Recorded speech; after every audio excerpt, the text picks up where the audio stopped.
Hi, my name is Sandy Carter. I am the chair of the Dry Mills Schoolhouse Committee, and we are very excited to have our very first classroom back in the Dry Mills Schoolhouse. The Dry Mills Schoolhouse was built in 1857 and was moved to this location in the 1990s. Unfortunately, it closed around 2015 due to an unstable floor. We've been working since about 2017 to get it reopened, and we're thrilled to have students back here. We're looking forward to creating a more robust curriculum that can be shared with other teachers in classrooms, and look forward to, in the future, having classrooms here at the Dry Mills Schoolhouse every year while we're open during the summer. There is no electricity here, so we do only open in late spring and have to close in the fall. We are also looking for new community members and volunteers. So if community members want to join the committee or want to volunteer here, or know teachers who might be interested, please feel free to reach out to any one of us. Our names are listed on the town website. We're also looking forward to hosting senior groups, as well as just having the museum open for others to come in and check it out. The Dry Mills Schoolhouse Committee's goal and primary function is to support the Dry Mills Schoolhouse. As you can see, there are students here and actually participating in the classroom activity, but this is also a museum, and so we have some of the original artifacts from the school, and we are also working to restore additional pieces of the school back to the original. This is a great gem. We are located on the road, the same road as the main wildlife park, so lots of people have probably driven by us and seen the white building on the side. So we are looking forward to having more community involvement, and hope that people will come and enjoy a little bit of Gray history.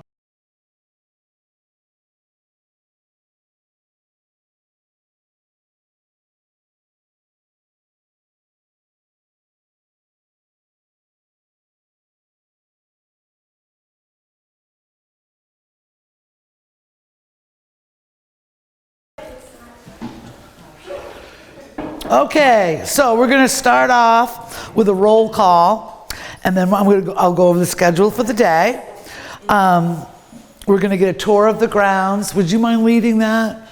So you can just get the familiarity, and she'll explain the areas. And remember, I did tell you this is a living museum, so we are living a day in the museum, which is very awesome for you guys. And then we'll do the class photo out front. And then we're going to do rules for students. Wait till you hear those. And even better, wait till you hear the rules for teachers. We'll do a scavenger hunt. I brought pencils and paper for that. And then we'll divide up into groups. You'll be doing the alphabet backwards and forwards, which was a lesson they would have done. And then after that, you're going to be working on your quill pens, and you're going to be copying out of a book and using your quill pens. I did bring scissors if you need to fix your nib, sharpen it. I know that they go quickly, as we saw the other day. Hopefully by 11, we will be able to set up and have lunch outside. So I've got everything for that outside. And then recess games, I've got a list of them, and then you have the ones that you guys researched. And then we'll do arithmetic. And remember, school was shorter back then, but the days were longer. Why do you think the kids didn't go to school as much back then as they do today? Zayden? They have chores to do, absolutely. Especially up here in the community of Gray and New Gloucester, there was a lot of farming. So you would have come to school when you could. When you could attend. All right, so back then, the rules that they had. Let's read the rules for students first. How about teachers? I have the rules for teachers. All right. And this is actually from a book, I think, that was written in 1887. The rules come right from that. So, number 1, respect your schoolmaster, obey him, and accept his punishments, which is unusual. Yeah. Teacher, be a boy. No, the teacher did not have to be a boy. It could be a female, but they were young and they had to be unmarried. But I'll go over that. Do not call your classmates names or fight with them. Love and help each other. Number 3, never make noises or disturb your neighbors as they work. Number 4, be silent during classes. Do not talk unless it is absolutely necessary. Yeah, Maddox, we would have thrown you out long ago. Do not leave your seat without permission. No more than one student at a time may go to the washroom. At the end of class, wash your hands and face. Wash your feet if they are bare. A lot of kids would have come to school with no shoes on. The shoes were handmade back then, and they probably outgrew their shoes, and it was a lot of kids would not have had shoes. I'm going to take off my sandals at recess. Bring firewood into the classroom for the stove whenever the teacher tells you to. So you guys would have been responsible for bringing in firewood. We're not starting that baby today. Go quietly in and out of the classroom. If the master calls your name after class, straighten the benches and tables, sweep the room, dust, and leave everything tidy. So you would have been responsible for cleaning the classroom. Rules for teachers, and I would have been fired long ago. Teachers will fill the lamps and clean the chimney each day. Each teacher will bring a bucket of water and a scuttle of coal for the day's sessions. I brought lemonade. Make your pens carefully. You may whittle nubs into the individual tastes of the pupils. Men teachers may take one evening per week for courting purposes, that's dating, or 2 evenings a week if they go to church regularly. After 10 hours in school, the teacher may spend the remaining time reading the Bible or other good books. Women teachers who marry or engage in improper conduct will be dismissed. Every teacher should lay aside from each day's pay a good sum of his earnings. He should use his savings during retirement years so he will not become a burden on society. Any teacher who smokes, uses liquor in any form, visits a pool hall or other public halls, or gets shaved in a barber shop will give good reason for people to suspect his worth, intentions, and honesty. I'd be fired long ago, let's just say that. The teacher who performs his labor faithfully and without fault for 5 years will be given an increase of 25 cents per week in his pay. 25 cents? For what? In their pay. For putting up For you for 10 hours a day. And another thing was, in a lot of communities, the teacher lived with students. So each family, because remember the community paid for the school, the community members would take a teacher in for like 2 weeks at a time, and they would feed that teacher and give them a bed to sleep in. And then I'd go to somebody else's house. So we could have lived together, even a more good time, right? All right. Any questions on those? All right, good. And they did use corporal punishment too. They also would have slapped your hands with rulers. Okay, this is your scavenger hunt, and I have pens for each of you.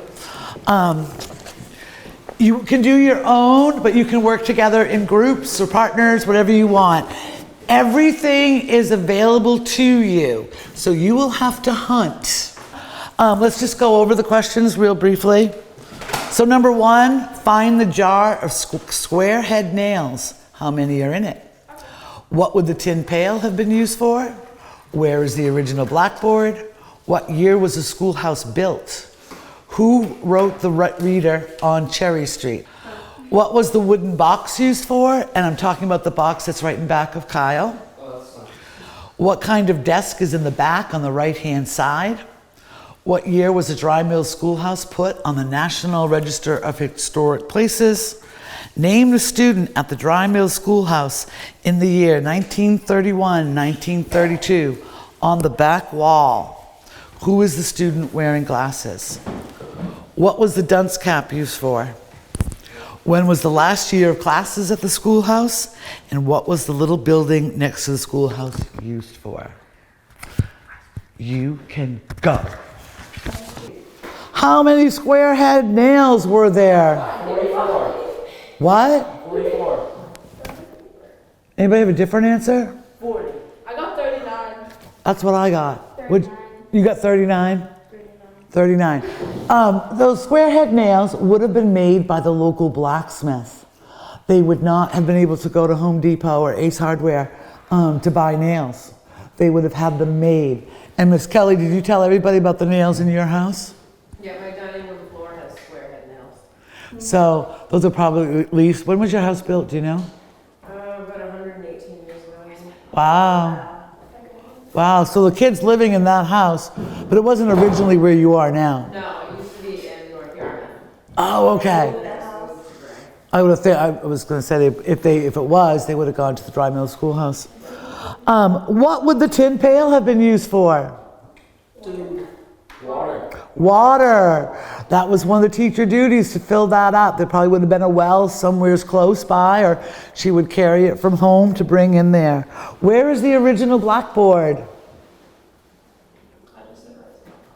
Bree, On the right side.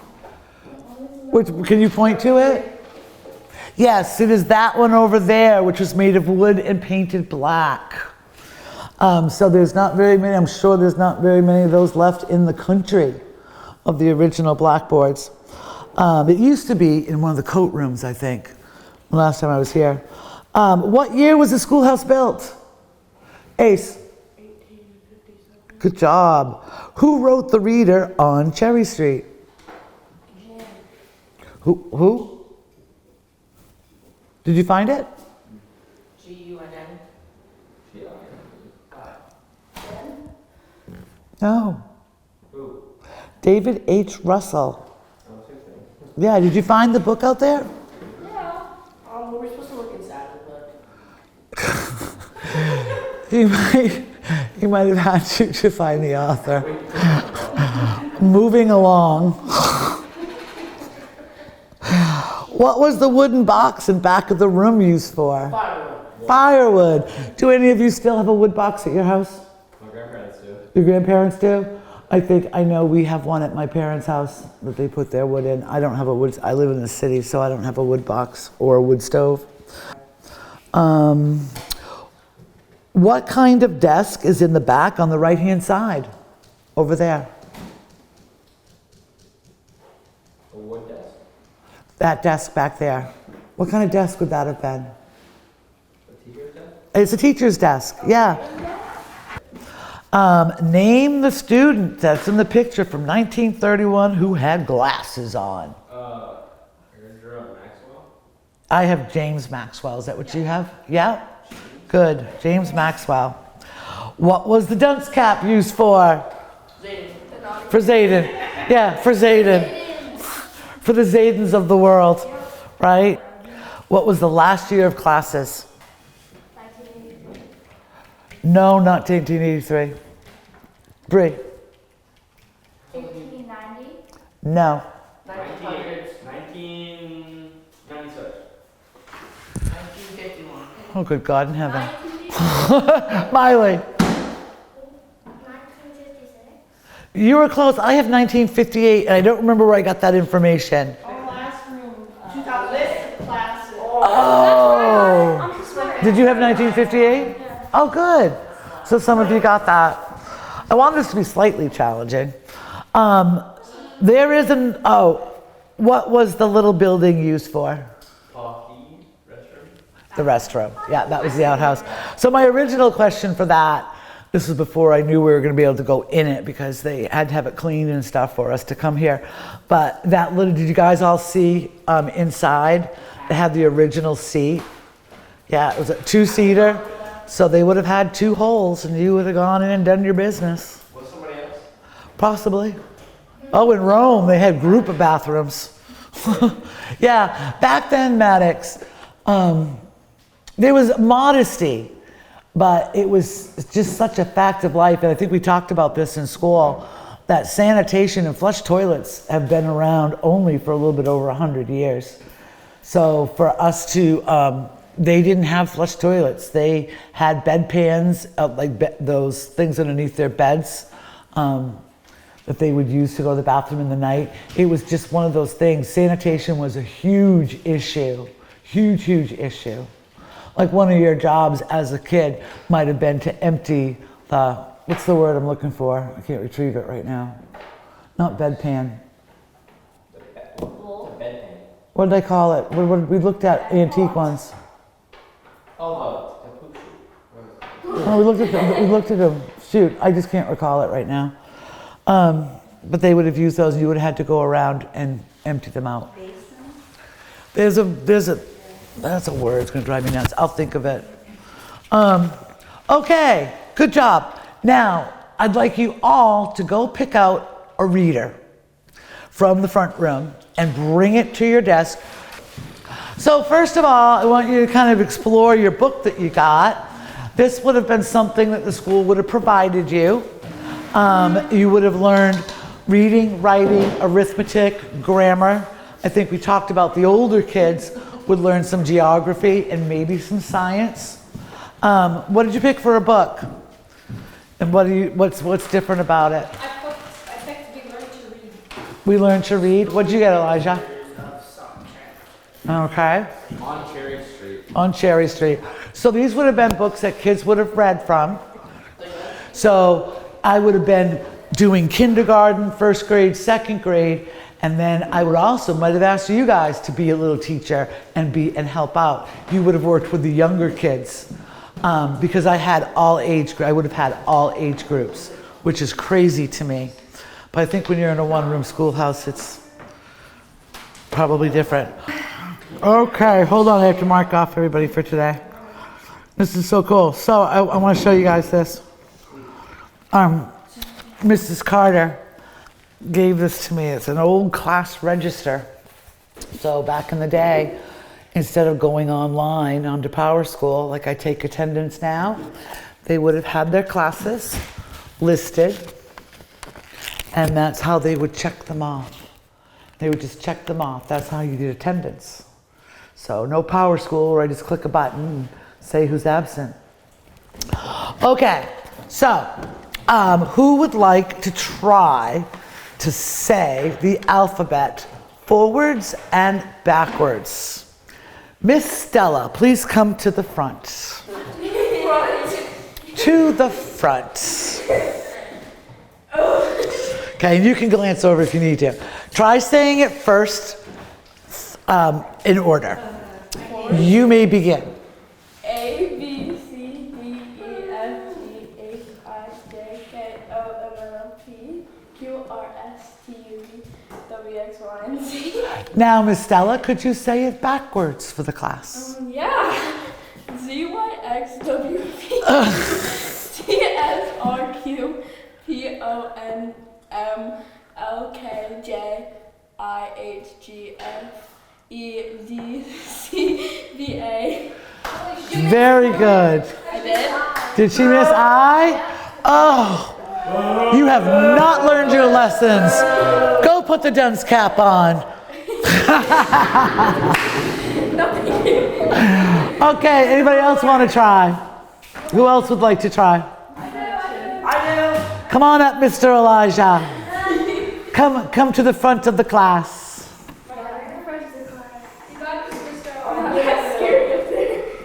Okay, ready? Yes. You may begin. A, B, C, D, E, F, G, H, I, J, K, L, M, N, P, Q, R, S, T, U, V, W, X, Y, and Z. And have to sing it. and try to do it backwards. I got you. Z, Y, X, W, V, U, T, S, R, Q, P, O, N, M, L, K, J, I, H, G, F, E, D, C, B, A. Miss I. No, I didn't. Yes, you did. Anybody want to try without even looking at the alphabet? He's who's fuck. Anybody think they could give it an effort? All right. Who else would like to try? Zayden, come on up. Mr. Hansky. Rihanna, so help me, I would beat you with this game. You missed that. You're still working for it? Because I'm really bad. You may begin. I'm my phone. A, B, C, D, E, F, G, H, I, J, K, L, M, N, Q, R, S, Y, Z. Why? You're messing me up. No, I can't. I can't. I'm gonna do it backwards. Get ready for this. Okay, ready, go. P, Y, X, W, V, U, T, S, R, Q, P, O, N, M, L, K. You missed it. I, L, K, J, I, H, G. I'm messing up so bad. F, E, C, B, A. There's the last three that messed me up. Very good. Yo, I can't say CBA. Anybody else want to give it a shot? So back in the 1800s, they did a lot of what we call rote learning, which is memorization. Kind of like how we memorize, hopefully we kind of memorize our math facts. But that was considered learning. And memorization isn't necessarily learning, but it does come in helpful for some things. But many of the lessons you would have to learn, like you would have to memorize a verse from the Bible and repeat that. Or you'd have to memorize facts, like when was Abraham Lincoln president? When was he born? Where did he live? Those things were considered important. All right, arithmetic. So I'm going to give you a slate pencil. And this is a slate pencil. And you all have your first iPad, right? So this is what an iPad would have been like in the 1800s. Going to give you all a slate pencil. Grab a pencil. I'll just give you a minute to explore on your board. So, one of the things that the teacher would have done, there's only,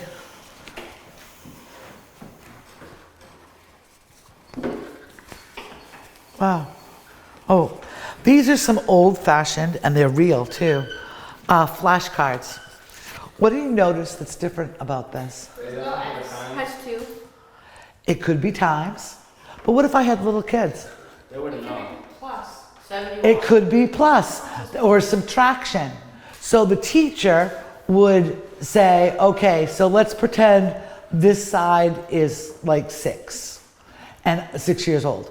I would say, you guys add, and then you guys the older kids would multiply. Okay, so that's one way the teacher could address the class as a whole and still have. So I would hold up this. For this group, it would be 7 plus 1, which is 8. And then over here would be times 1, which would be 7.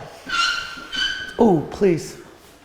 So that's one way the teacher would have done it. And the other way, and the rest, these are all, you can look at these if you'd like, but these are all sight word cards, and they have different words when you're learning to read. But those are on the desk up here if you'd like to look at them. So another thing the teacher would have done is I would put problems on the board. And I would say 561 with 8. Again, no addition or subtraction sign or multiplication. And I'm going to do 785, 52. So this side of the room, we'll take a turn. You guys will add these numbers. This side of the room will multiply those numbers. Both of them combined? What? Both numbers or just one? Two separate problems. Two separate problems. So we'll do the...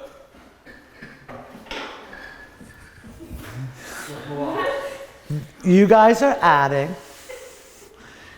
You guys are multiplying. So I'm doing the 785 one, right? You're doing both problems, but your group is adding. This group is multiplying. I got the first one. Okay, don't answer it yet. Everybody take your turn and go ahead and do your math. Okay. has everyone done the first problem? Yes. Addition, kids. What did you get for 561 plus 8? 569. 569. Multiplication, kids. 5,188.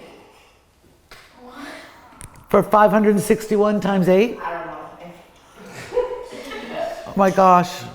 I don't have you for math. 5,188.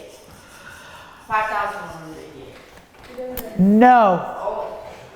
Anybody else have a different answer? 62. Was anybody able to do that? Do we need? Yeah, I can do it. I thought they were doing the addition kids, so I just started doing that, but then I realized it's wrong, so I had to erase them. So you weren't listening either. Anybody get the multiplication? 6 times 8. Does this side want to try the multiplication? I didn't do it. Ace, did you get that one? I can't see it. Can you read it out loud? You got 5,000? I have 4,488. So 8 times 1 is 8. 6 times 8 is 48. 8 times 5? Yeah. Wow, did we forget that? Did we forget how to multiply already? Brianna, were you able to do any of it?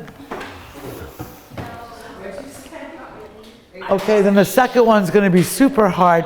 So why don't we just add those? 7, 3. Yes, you are correct. Boy, we have to review, I see, before, well, it's too late now. Holy Hannah. What? Well, no, I mean, I can do it. You guys forgot the steps, which is okay. We'll take that into consideration for next year. But that's how they would have done math. I think I got this one right. This next one. Okay. You think you got it? Hold on, Elijah. Let me do it on the calculator. 785 times 52. What you got? 40,620. Ah, you're so close. I got 40,820.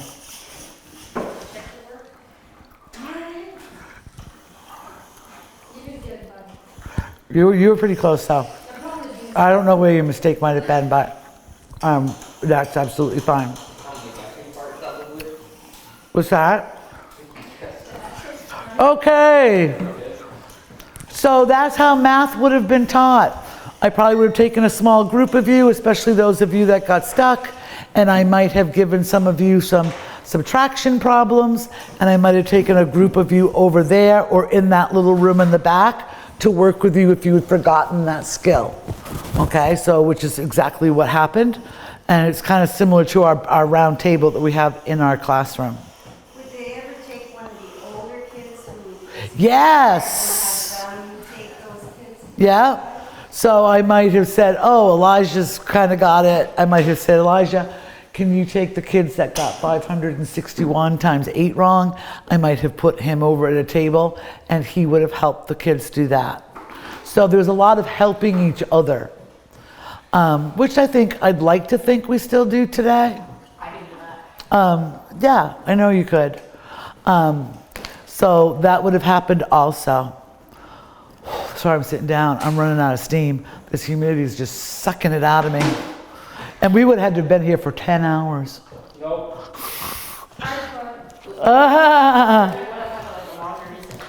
Yeah, you would have had another recess. They Oh, put their milk in, like, you know how they come in the morning and they have a little glass of milk and they put it in the stream to keep it cold? they might have. If we had a stream nearby, we might have had a box that we put anything that needed to be cold, or we could have. Yeah. You know, they would have brought, if they brought like eggs or something. I mean, back then there was no refrigeration, of course. Well, there was refrigeration actually. Gray was actually known for its ice houses. Yeah, they would have had, they would have actually, like Crystal Lake, they would have had in the winter, after the ice had formed, there would have been people out on the lake cutting ice. and they would pack it in sawdust in an ice house. And they would use that ice and keep it as cool as possible so it's insulated with sawdust until they ran out, and then they would just have to wait until winter. But that was very popular. You know what they used to call refrigerators when they first started? True. But they used to call them ice boxes.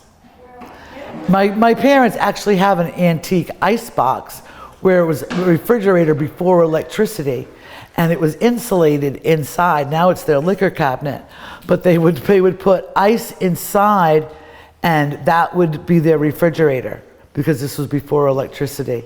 So some people I still hear. I have a friend, her name is Deborah. She's 83 years, Deborah's like 85 now. And she calls the refrigerator the ice box. She still calls it the ice box. I can't see. I got it. Don't worry, guys. I'll help too. How? Who may ask? I don't know. I gotta unhook this one first.